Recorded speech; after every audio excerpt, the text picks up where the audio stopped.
Hello friends, welcome to my YouTube channel let's study with Padhle. तो friends, आज की class में जो हम पढ़ने वाले हैं वो है topic Golgi complex. Very important topic है, इसलिए इस क्लास को एंड तक देखना है ताकि इससे रिलेटेड कोई भी क्वेश्चंस आपका एग्जाम में ना छूटे। और अगर आप फ्रेंड्स मेरे चैनल पे नए हैं और मेरे चैनल को अभी तक सब्सक्राइब नहीं किया है तो प्लीज़ सब्सक्राइब करना ना भूले। चलिए स्टार्ट करते हैं। देखिए फ्रेंड्स, इस क्लास में हम जो टॉपिक कवर करेंगे वो टॉपिक क्या है? What is Golgi complex. Golgi complex क्या है? Discovery, presence and other name, खोज, उपस्थिति और अन्य नाम। Structure of Golgi complex, Golgi complex की संरचना। Function of Golgi complex, Golgi complex के कार्य। क्लियर? चलिए स्टार्ट करते हैं आगे। देखिए फ्रेंड्स, पहले हम इसकी डेफिनेशन देख लेते हैं कि व्हाट इज गोल्जी कॉम्प्लेक्स की। गोल्जी कॉम्प्लेक्स क्या है? देखिए, a stack of small flat sac found by membranes inside the cells cytoplasm gel like fluid. तो कोशिका द्रव्य में जेल जैसा द्रव्य के अंदर झिल्लियों द्वारा निर्मित छोटे चपटे थैली का ढेर है। कहने का मतलब क्या है फ्रेंड्स? जैसे ये सेल है, ठीक है, ये कोशिका है और इसके अंदर क्या है फ्रेंड्स? साइटोप्लाज्म है, ठीक है, जेल जैसा दिखता है।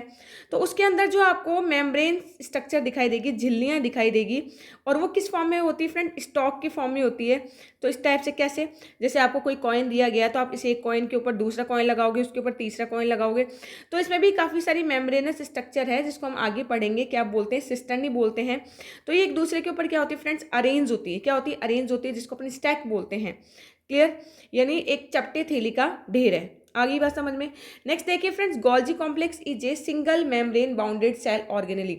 ये एक ऐसा ऑर्गेनेली है जिसमें केवल सिंगल मेम्ब्रेन है। याद कीजिए, डबल मेम्ब्रेन माइटोकॉन्ड्रिया और क्लोरोप्लास्ट पढ़ा था, सिंगल मेम्ब्रेन हमने ईआर पढ़ लिया। सेकंड हम क्या पढ़ रहे हैं? गोल्जी कॉम्प्लेक्स, जो कि सिंगल मेम्ब्रेन, यानी इसके चारों तरफ क्या होती है? एक ही मेम्ब्रेन प्रेजेंट होती है, दो मेम्ब्रेन इसके अंदर प्रेजेंट नहीं होती। Clear friends? आगे देखते हैं।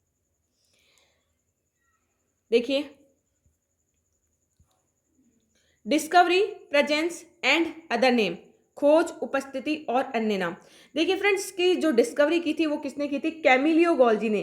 किसने की थी फ्रेंड्स? कैमिलियो गोल्जी ने। किसमें? इन आउल नर्व सेल, यानी उल्लू की तंत्रिका कोशिकाओं में। ठीक है, एक आउल था जिसका नाम है बर्न आउल। ठीक है, बर्न आउल, उसकी एक जो नर्व सेल है जिसका नाम है पुरकिंजे। क्या थी? पुरकिंजे जो सेल थी। ठीक है, ये किसमें मिलती है फ्रेंड्स? Cerebral cortex. याद कीजिए, मस्तिष्क मैंने पढ़ाया था, उसके कॉर्टेक्स में ये मिलती है। तो उसके अंदर इसकी फ्रेंड्स क्या की गई थी? डिस्कवरी की गई थी। क्लियर? आपको ये बात समझ में आ गई? इसके अलावा देखिए फ्रेंड्स, ये प्रेजेंट इन यूकैरियोटिक सेल। ये किसके अंदर प्रेजेंट होता है? यूकैरियोटिक सेल्स में प्रेजेंट होता है। बट ये किस में एब्सेंट होता है? यूकैरियोटिक्स की जो मैच्योर आरबीसी है, जो परिपक्व आरबीसी, उसमें एब्सेंट होता है। सिव सेल ऑफ प्लांट, प्लांट्स के जो चालनी नलिका है फ्रेंड, जब प्लांट्स में हम फ्लोएम पढ़ते हैं तो फ्लोएम में चार कंपोजिशन आते हैं। सिव सेल्स आती है, कंपेनियन सेल आती है, फ्लोएम पैरेन्काइम आता है, फ्लोएम फाइबर। तो जिसमें जो सिव सेल्स होती है उसके अंदर एंडोप्लाज्मिक गोल्जी कॉम्प्लेक्स क्या होता है? एब्सेंट होता है। वहीं देखिए, pollen grain of bryophytes and pteridophytes. तो ब्रायोफाइट्स और टेरिडोफाइट्स जो प्लांट कैटेगरी है, उसके जो पॉलन ग्रेन है, उसके जो स्पम्स है उसमें एब्सेंट होता है। और प्रोकैरियोटिक सेल्स के जो मैच्योर जो स्पम्स होता है उसके अंदर एब्सेंट होता है। और प्रोकैरियोटिक सेल्स में तो होता ही नहीं है। क्यों? क्योंकि इसके अंदर मेम्ब्रेन होती है। मेम्ब्रेनस ऑर्गेनेली कोई भी प्रेजेंट नहीं होता। किसमें? प्रोकैरियोटिक सेल्स में। अब देखिए फ्रेंड्स, इसके अदर नेम क्या है? अनदर नेम देखिए, इसका डिक्टियोसोम बोलते हैं। क्यों बोलते हैं फ्रेंड डिक्टियोसोम? इसलिए बोलते हैं कि प्लांट के अंदर क्या होता है कि जो गोल्जी कॉम्प्लेक्स है वो इस टाइप से स्कैटर्ड होता है। क्या होता है? फैला हुआ होता है, इसलिए इसको क्या बोलते हैं? डिक्टियोसोम बोलते हैं। और एक स्मॉल स्ट्रक्चर्स प्रेजेंट होती है। ठीक है, वहीं क्या बोलते हैं इसको? एनिमल सेल के अंदर क्या होता है? ये न्यूक्लियस के पास में होता है, तो इसकी पोजीशन फिक्स होती है, मतलब न्यूक्लियस के पास में होगा। लेकिन प्लांट सेल में कैसा होता है फ्रेंड? ये स्कैटर्ड होता है, इसलिए इसको किस नाम से जाना जाता है? डिक्टियोसोम्स के नाम से जाना जाता है। इसके अलावा इसको क्या बोलते हैं फ्रेंड्स? इसको स्कैनिंग ऑर्गेनेली ऑफ सेल भी बोलते हैं, कि सेल को स्कैन करने का काम करता है कि सेल के अंदर कौन कौन से सब्सटेंस बने जिसको क्या निकालना है? बाहर निकालना है या अंदर लेकर आना है। तो स्कैन करने का काम करता है, इसलिए इसको स्कैनिंग ऑर्गेनेली भी बोलते हैं। इसके अलावा देखिए फ्रेंड्स, इसको क्या बोला जाता है? Baker body. क्या बोला जाता है इसको फ्रेंड्स? बेकर बॉडी भी बोला जाता है। क्यों बोला जाता है? क्योंकि इसको बेकर नाम के जो साइंटिस्ट है, इसने उन्होंने क्या किया था? इस गोल्जी कॉम्प्लेक्स को आइडेंटिफाई किया था, और डॉल्टन ने भी इसकी क्या की थी? एक तरह से बोलते हैं कि हेल्प की थी। तो डॉल्टन ने स्टडी की थी, बेकर ने आइडेंटिफाई किया था, इसलिए इसको also known as Baker body और डॉल्टन बॉडी के नाम से भी इसको क्या किया जाता है फ्रेंड? जाना जाता है। क्लियर, इतने सारे नाम है। इसके अलावा उसको लिपोकॉन्ड्रियल के नाम से भी जाना जाता है, क्योंकि ये लिपिड का स्टोर करने में क्या करता है फ्रेंड्स, हेल्प करता है। तो इसलिए इसको क्या बोला जाता है, लिपोकॉन्ड्रियल के नाम से भी क्या किया जाता है फ्रेंड्स, इसको जाना जाता है। तो आई थिंक ये चीज़ आप लोगों को बहुत अच्छे से क्लियर हो गई होगी कि कितने सारे इसके नाम हो गए, baker body, Dalton body, scanning organelle, dictyosomes, Golgi complex, Golgi apparatus. ठीक है, बहुत सारे नाम है इस ऑर्गेनेली के। तो क्लियर, चलिए आगे देखते हैं फ्रेंड। देखिए इसकी जो स्ट्रक्चर है, स्ट्रक्चर ऑफ गोल्जी कॉम्प्लेक्स। तो देखिए स्ट्रक्चर ऑफ गोल्जी कॉम्प्लेक्स यानी कैसे बनी हुई होती है इसकी संरचना। देखिए friends, consist system of membrane bound vesicles, cisternae and vacuoles. तो देखिए आपने ईआर पढ़ा था, तो ईआर के अंदर भी तो ये तीन स्ट्रक्चर पढ़ी थी। क्या पढ़ी थी आपने, वेसिकल्स, सिस्टर्नी और वैक्यूल्स पढ़ी थी। तो उसी टाइप से इसकी स्ट्रक्चर भी इन तीन मेम्ब्रेनस जो स्ट्रक्चर है उनसे बनी हुई होती है। तो देखिए आपने ये देखिए न्यूक्लियस था और इस टाइप से ये क्या था, ये ईआर था। क्या था ये ईआर। तो ईआर की जो वेसिकल्स थी वही आगे जाके क्या बना लेती है, सिस्टर्नी बनाने में क्या करती है फ्रेंड्स, हेल्प करती है इस टाइप से। तो सिस्टर्नी और इसके अलावा कुछ वैक्यूल्स होती है और ट्यूब्यूल्स होती है, आपको बताया था शाखित संरचना होती है इस टाइप से। तो उनसे क्या होता है, बना हुआ होता है। तो आपको पता चल गया होगा कि ट्यूब्यूल्स है, वेसिकल्स है, ठीक है, और क्या है आपका ये सिस्टर्नी है, इन तीनों से बना हुआ होता है। तो cisternae arranged parallel to each other. देखिए फ्रेंड्स, सिस्टर्नी क्या होती है, पैरेलल फॉर्म इस टाइप से क्या होती है, अरेंज होती है, एक दूसरे के ऊपर होती है, जिसको स्टैक के नाम से जाना जाता है। तो क्लियर, यहाँ तक बात समझ में आ गई। इसके अलावा देखिए फ्रेंड्स, सिस्टर्नी जैसे कैसी होती है, सिस्टर्नी देखिए फ्लैट होती है, दिख रही है आपको, फ्लैट लाइक स्ट्रक्चर होती है, ठीक है, डिस्क जैसी दिखती है, और वही मेम्ब्रेन होती है, और एक के ऊपर एक क्या होती है, अरेंज होती है, जिसको अपन क्या बोलते हैं, यानी स्टैक बोलते हैं। क्या बोलते हैं, स्टैक बोलते हैं, यानी ढेर बोलते हैं, यानी एक के ऊपर एक ढेर होना, जैसे सिक्कों को एक के ऊपर एक अपन क्या करें, अरेंज करें। क्लियर। और एक गोल्जी में कम से कम 3 से 12 क्या मिल सकती है, सिस्टर्नी आपको मिल सकती है। क्लियर यहाँ पे। अब देखिए फ्रेंड, अब आगे हम देखते हैं। तो ये तीन स्ट्रक्चर आपको अच्छे से समझ में आ गई होगी।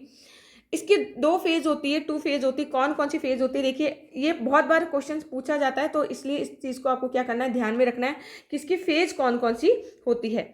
तो देखिए फ्रेंड्स, इसकी जो फेज होती है, कौन कौन सी सिस फेज होती है, ठीक है, वो कहाँ होती है, न्यूक्लियस के साइड में होती है। जैसे देखिए ये है, ये सेल है, और ये क्या होता है फ्रेंड्स, न्यूक्लियस होता है। तो ये ईआर होता है। तो ईआर के इधर ही ये क्या होती है, गोल्जी होती है, और ये क्या होता है, ईआर होता है।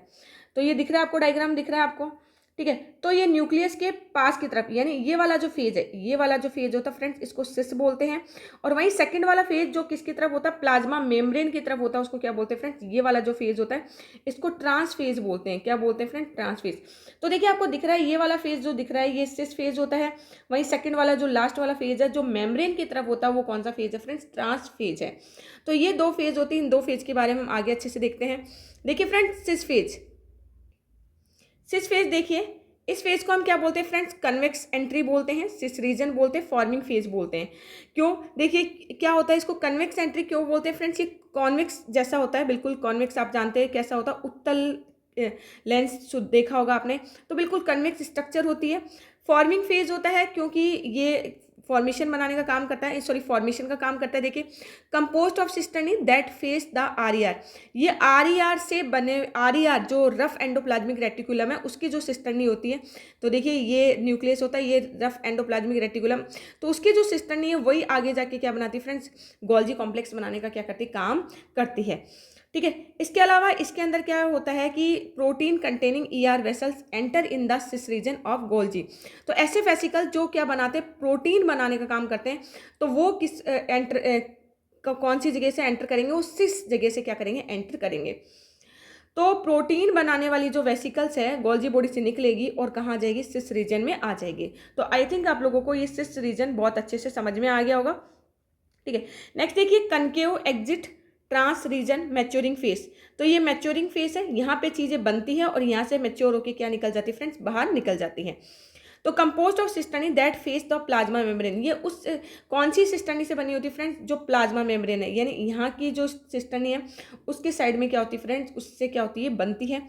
कनकेव स्ट्रक्चर होती है इसकी, अवतल जैसी स्ट्रक्चर होती है। और देखिए जब आप फंक्शन पढ़ते हैं आप इस टाइप से, ये सेल है, जैसे देखिए ये सेल है, तो ये न्यूक्लियस है और ये ईआर है, तो ईआर समझ में आ गया, और ये क्या है आपकी गोल्जी बॉडी इस टाइप से। तो यहाँ से चीज़ें निकलेगी और इसके अंदर क्या करेगी, एंटर करेगी और फिर क्या जाएगी, बाहर जाएगी ये, ठीक है। तो इसको इसलिए एग्जिट, कनकेव एग्जिट बोलते हैं। तो composed of cisternae that face the plasma membrane, plasma membrane की तरफ की जो सिस्टर्नी होती है उससे बना होता है। और modified protein arrive at the trans Golgi network where it is then send off to different part of the cell by transport vesicles. देखिए ये वाला पार्ट है, ये न्यूक्लियस हो गया, और ये क्या होगी फ्रेंड्स, ये क्या होगी, ईआर होगी, ध्यान से समझिए। और ये ईआर की जो सिस्टर्न है उससे क्या बन गई, ये गोल्जी बन गई, ठीक है। ये फेज कौन सी है, सिस, और ये कौन सी है, ट्रांस, और ये क्या है फ्रेंड्स, साइटोप्लाज्म, और ये क्या है, प्लाज्मा मेम्ब्रेन। क्लियर।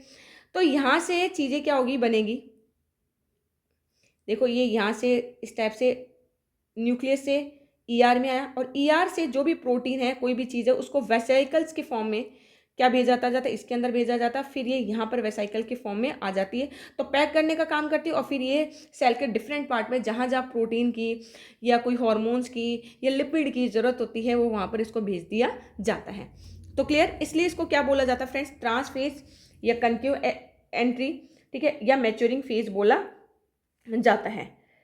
क्लियर, यहाँ तक अच्छे से आपको समझ में आ गया होगा। चलिए आगे देखते हैं। Function of Golgi complex, Golgi complex के फंक्शन देखिए कौन कौन से हैं। Perform the function of secreting waste material from the cell. सबसे पहली बात तो ये सेल से जितने भी वेस्ट प्रोडक्ट है उनको क्या निकालती है, बाहर निकालती है। तो मेन फंक्शन फ्रेंड इसका क्या है, सिक्रेशन का काम है। किसका काम करती है फ्रेंड्स, ये सिक्रेशन का काम करती है, यानी स्त्रावण का काम करती है। चाहे वो प्रोटीन हो, चाहे वो एंजाइम हो, चाहे वो हार्मोन्स हो, चाहे म्यूकस हो, लार ग्रंथ, सलाइवा हो, स्वेट हो, वैक्स हो, कुछ भी हो, उन सबको सिक्रेट करने का काम कौन करती है फ्रेंड्स, सिक्रेशन में हेल्प कौन करता है, गोल्जी कॉम्प्लेक्स करता है। क्लियर, यहाँ तक समझ में आ गया। तो जितने भी वेस्ट प्रोडक्ट है उनको सेल से बाहर निकालने का काम यही करती है। इसके अलावा देखिए वेस्ट प्रोडक्ट को डिकम्पोज करने का काम कौन करता है, याद है, लाइसोसोम। Very good. देखिए the acrosome present in the head of the sperm does the work formation. तो देखिए फ्रेंड, जब आप स्पर्म्स पढ़ेंगे तो स्पर्म की एक स्ट्रक्चर आएगी इस टाइप से। तो ये देखिए स्पर्म्स पढ़ेंगे आप, तो इस टाइप से स्पर्म आप देखते हैं, ये वाला पार्ट मिड है और ये वाला पार्ट क्या है, टेल है। तो ये टेल है, ये मिड है और ये हेड है। तो इस हेड के ऊपर एक कैप लाइक स्ट्रक्चर होगी, ये जिसको क्या बोलते हैं फ्रेंड्स, एक्रोसोम बोलते हैं। तो ये एक्रोसोम्स बनाने में क्या करता है, गोल्जी कॉम्प्लेक्स फ्रेंड्स क्या करता है, हेल्प करता है। आगे बात समझ में, एक्रोसोम को बनाने में। अब ये एक्रोसोम में क्या होता है फ्रेंड्स, बहुत सारे एंजाइम्स होते हैं, और इसी वजह से हर स्पीसीज का अपना एक स्पर्म्स होता है, वो उसी के ओवम को फर्टिलाइज कर सकता है। जैसे ह्यूमन का स्पर्म है ना, तो उसके एक्रोसोम में वो कैपेसिटी होगी कि वो अपने ओवम को फर्टिलाइज कर सकता है, किसी और ओवम को फर्टिलाइज नहीं कर सकता, ठीक है। तो उसकी फॉर्मेशन में कौन करता है फ्रेंड्स, गोल्जी कॉम्प्लेक्स हेल्प करता है। और जैसे ये मैच्योर हो जाता है तो गोल्जी कॉम्प्लेक्स इसके अंदर नहीं होता, इसलिए हम बोलते हैं कि मैच्योर स्पर्म्स में गोल्जी कॉम्प्लेक्स क्या होता है फ्रेंड्स, एब्सेंट होता है। क्लियर। इसके अलावा in the egg serve to from the membrane. देखिए अंडे में निषेचन झिल्ली के निर्माण का कार्य भी यही करता है, यानी जो एग है उसमें ये एक्रोसोम, जिस एग को, ये जिस एग है ये यहाँ पर इसकी मेम्ब्रेन हो गई, ठीक है। तो इस मेम्ब्रेन के फॉर्मेशन में क्या करता है फ्रेंड्स, गोल्जी कॉम्प्लेक्स हेल्प करता है। क्लियर। तभी देखो इन दोनों का कॉम्बिनेशन हो गया गोल्जी कॉम्प्लेक्स, तो ये इसको इजीली क्या कर सकते हैं, इसको डाइजेस्ट कर सकते हैं। नेक्स्ट देखिए, perform the function of lysosome formation. ये और ईआर और गोल्जी कॉम्प्लेक्स दोनों मिलकर लाइसोसोम का फॉर्मेशन करते हैं। कैसे करते हैं हम लाइसोसोम में, मैं बताऊंगी आपको। नेक्स्ट देखिए, forms the middle lamellar during the division of cytoplasm in the plant. जब आप प्लांट में साइटोप्लाज्म पढ़ते हैं, जब आप सेल डिवीजन पढ़ेंगे, तो सेल डिवीजन में आप मेटाफेज पढ़ेंगे, ठीक है। तो उस कंडीशन में मिड प्लेट का फॉर्मेशन कौन करता है फ्रेंड, गोल्जी कॉम्प्लेक्स ही करता है। तो मिडिल लेमिला का फॉर्मेशन भी कौन करेगा फ्रेंड, गोल्जी कॉम्प्लेक्स ही करेगा। चलिए यहाँ तक समझ में आ गया। और देखिए इसके क्या क्या फंक्शन होते हैं फ्रेंड्स, एक चीज़ मैं और बता दूँ, क्या करता है ये एक जगह से दूसरी जगह पर, मैंने बताया था ये ईआर से कोई भी चीज़ है और ये गोल्जी कॉम्प्लेक्स है, इस टाइप से गोल्जी कॉम्प्लेक्स है। तो यहाँ से जो भी न्यूक्लियस से जो भी सब्सटेंस बनते हैं उसको पहले ईआर में आता है, फिर ईआर से वेसिकल्स के फॉर्म में किस में आता है, गोल्जी कॉम्प्लेक्स से आता है, और वेसिकल्स के फॉर्म में इसको क्या निकाल दिया जाता है, बाहर निकाल दिया जाता है।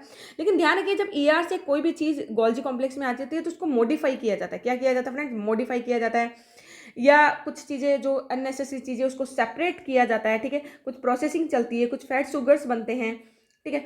तो इसलिए इसको क्या बोला जाता है फ्रेंड, गोल्जी कॉम्प्लेक्स को ट्रैफिक है, क्या बोला जाता है फ्रेंड्स, इसको क्या बोला जाता है, ट्रैफिक पुलिस, कि ये रोकेगा कि क्या सही है क्या गलत है, कौन सी चीज़ को बाहर भेजना, कौन सी को नहीं भेजना।